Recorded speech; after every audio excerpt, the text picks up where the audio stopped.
Bienvenue à tous. Aujourd'hui, nous allons entrer dans l'une des idées les plus radicales et les plus fascinantes de toute l'histoire de la philosophie. La formule de Spinoza Deus sive natura, Dieu, c'est-à-dire la nature.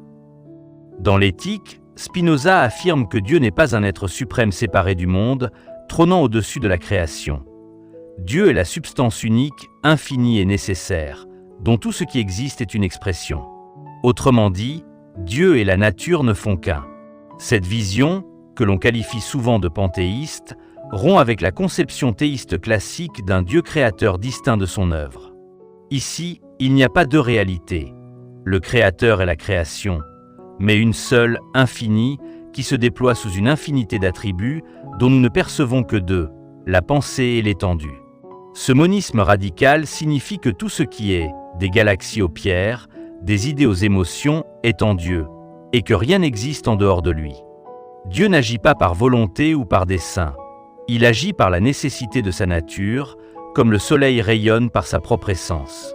Cette idée a un effet libérateur et vertigineux.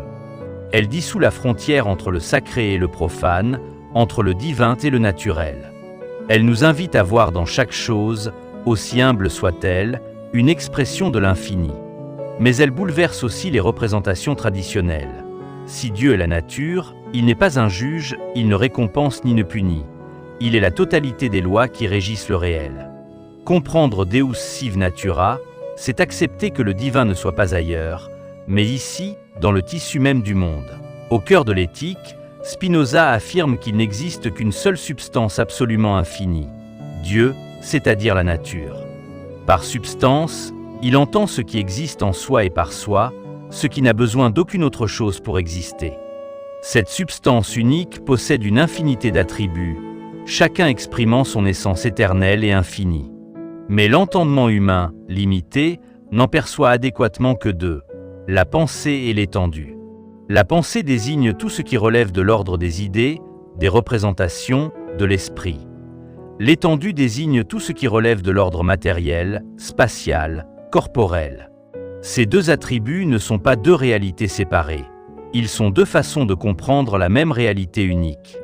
Ainsi, un même être, par exemple un être humain, est à la fois un mode de la pensée, son esprit, et un mode de l'étendue, son corps, deux expressions parallèles d'une seule et même essence.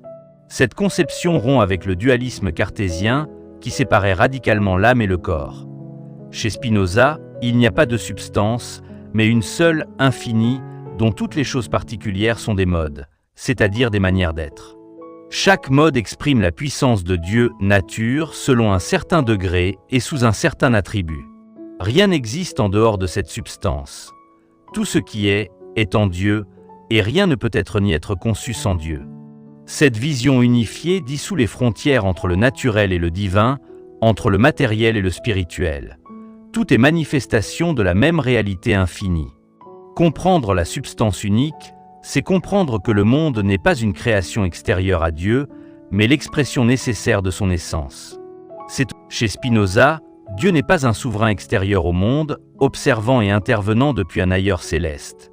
Il est immanent, c'est-à-dire présent dans et comme la totalité du réel. Cette immanence signifie que Dieu ne crée pas la nature comme un artisan fabrique un objet. Il est la nature elle-même, et tout ce qui existe est en lui. Rien n'est en dehors de Dieu, et rien ne peut être conçu sans lui. Cette conception rompt radicalement avec l'image d'un Dieu transcendant des religions traditionnelles, qui gouvernerait le monde par volonté, dessein ou jugement moral. Chez Spinoza, Dieu n'agit pas en fonction de fin. Il agit par la nécessité de sa propre nature, comme le soleil rayonne par essence, sans intention extérieure. Cela implique que les lois de la nature sont les lois mêmes de Dieu. Comprendre la nature, c'est comprendre Dieu. Il n'y a donc pas de miracle au sens d'une suspension des lois naturelles. Tout ce qui arrive découle de l'ordre éternel et immuable de la nature divine. Cette vision supprime l'idée d'un Dieu qui récompense ou punit. Elle remplace la relation de soumission par une relation de compréhension. Plus encore, elle dissout la séparation entre le sacré et le profane. Chaque chose, du plus grand astre au plus petit grain de sable, exprime l'infinité divine. L'immanence de Dieu signifie aussi que nous ne sommes jamais hors de lui. Nous vivons, pensons et agissons toujours en Dieu, comme des vagues dans l'océan de la substance infinie. Cette perspective bouleverse notre rapport au divin. Il ne s'agit plus de chercher Dieu ailleurs, mais de reconnaître sa présence dans le tissu même du monde et dans notre propre existence. Comprendre cette immanence, c'est entrer dans une vision unifiée où connaître la nature, l'homme n'est pas un royaume à part dans la connaissance de Dieu, encore moins une création privilégiée séparée du reste du réel. Il est un mode de la substance infinie, c'est-à-dire une manière particulière par laquelle Dieu, ou la nature, existe et s'exprime. Chaque être humain est une expression singulière de la puissance divine, au même titre que toute autre chose dans la nature. Cela signifie que nous ne sommes pas en dehors de Dieu, mais en Dieu, et que notre esprit et notre corps sont deux expressions parallèles d'une même réalité. L'esprit est l'idée du corps, et le corps est l'expression matérielle de l'esprit. Cette unité corps-esprit, que Spinoza appelle le parallélisme, rompt avec le dualisme cartésien. Il n'y a pas deux substances distinctes, mais une seule réalité vue sous deux attributs différents, la pensée et l'étendue. Ainsi, comprendre l'homme, c'est comprendre un fragment de la nature divine. Et se comprendre soi-même, c'est déjà participer à la connaissance de Dieu. Cette vision a des conséquences profondes. Elle abolit l'idée d'une âme créée séparément et d'un corps comme simple enveloppe. Elle nous inscrit dans un réseau infini de causes et d'effets, où chaque être est relié à tous les autres. Elle implique aussi que notre puissance d'agir, notre conatus, cet effort par lequel chaque chose persévère dans son être, est une expression directe de la puissance infinie de Dieu, nature. Reconnaître que nous sommes des modes, c'est accepter que notre liberté ne consiste pas à nous détacher de la nature, mais à comprendre notre place en elle et à agir en accord avec les lois qui la régissent.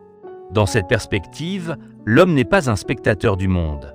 Il est une onde dans l'océan infini de la substance. Pour Spinoza, tout ce qui existe découle de la nécessité de la nature divine. Rien n'arrive par hasard, et rien ne pourrait être autrement qu'il n'est. Cette vision déterministe ne nie pas la liberté, elle la redéfinit. Est libre, dit Spinoza, la chose qui existe d'après la seule nécessité de sa nature et qui est déterminée par soi seul à agir. Dieu est ainsi parfaitement libre. Il agit uniquement selon la nécessité de son essence, sans être contraint par quoi que ce soit d'extérieur. Pour les êtres finis comme nous, la situation est différente. Nous sommes toujours déterminés par une infinité de causes extérieures. Lorsque nous ignorons ces causes, nous croyons agir librement. Mais cette liberté n'est qu'une illusion, semblable à celle de la pierre qui, projetée dans l'espace, croirait continuer à se mouvoir par sa seule volonté. La véritable liberté, pour Spinoza, consiste à comprendre la nécessité. Plus nous connaissons les causes qui nous déterminent, plus nous pouvons orienter nos actions en accord avec notre nature propre. Cette connaissance transforme la contrainte en autodétermination. Nous ne choisissons pas nos désirs au hasard, mais nous pouvons apprendre à les ordonner selon la raison, à agir par compréhension plutôt que par passion. Ainsi, la liberté n'est pas l'indépendance absolue, mais l'accord lucide avec les lois universelles de la nature. Dans cette perspective, la servitude de l'esprit est l'ignorance. La liberté est la connaissance adéquate. Plus nous comprenons les enchaînements nécessaires qui régissent le monde et notre propre être, plus nous devenons capables d'agir en accord avec eux, et donc de vivre selon notre essence. La liberté spinoziste est donc inséparable de la sagesse. La formule de Spinoza, Dieu égale nature, conserve aujourd'hui une puissance philosophique et culturelle étonnante. En affirmant que Dieu est la substance unique, infinie et nécessaire qui se manifeste dans tout ce qui existe, Spinoza a offert une vision unifiée du réel qui continue d'inspirer la science, l'écologie et la pensée contemporaine. Dans un monde marqué par la crise environnementale, cette identification du divin et du naturel invite à repenser notre rapport à la Terre. Si la nature est Dieu, la détruire revient à détruire une part du sacré. Cette perspective nourrit une éthique écologique profonde, fondée non sur la peur d'un châtiment, mais sur la compréhension rationnelle de notre appartenance à un tout. Sur le plan scientifique, la conception spinoziste d'un univers régi par des lois nécessaires et immuables résonne avec la démarche moderne. Comprendre la nature, c'est comprendre Dieu lui-même. Elle supprime l'opposition entre explication scientifique et vision spirituelle. Les deux deviennent complémentaires, car elles décrivent la même réalité sous des angles différents. Sur le plan existentiel, Deus Sive Natura nous libère de l'angoisse d'un Dieu arbitraire. Il n'y a pas de volonté capricieuse qui distribue récompenses et punitions, mais un ordre nécessaire que nous pouvons apprendre à connaître. Cette connaissance, pour Spinoza, est la voie vers la liberté et la béatitude. Plus nous comprenons la nécessité des choses, plus nous agissons en accord avec notre propre nature, et plus nous participons à la joie divine. Aujourd'hui, cette vision attire autant les philosophes que les scientifiques, les écologistes et les chercheurs de sens. Elle propose une spiritualité sans transcendance, une éthique sans dogme et une unité du réel qui dépasse les clivages entre matière et esprit, science et religion. En ce sens, si cet épisode vous a ouvert à la vision radicale de Spinoza, ne laissez pas cette idée se dissoudre dans l'abstraction. Abonnez-vous à Philodoxa pour continuer à explorer, semaine après semaine, les concepts qui transforment notre manière de voir le monde et de nous y situer. Ici, nous ne séparons pas la philosophie de la vie. Nous la faisons respirer dans chaque question, chaque expérience, chaque regard posé sur la réalité. Partagez cet épisode avec celles et ceux qui cherchent à dépasser les oppositions entre science et spiritualité, entre matière et esprit. Invitez-les à découvrir que, pour Spinoza, comprendre la nature, c'est déjà comprendre Dieu.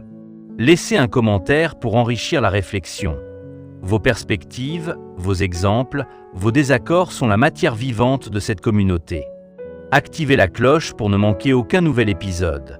Chaque philosophe, chaque concept devient ici une boussole pour naviguer dans la complexité.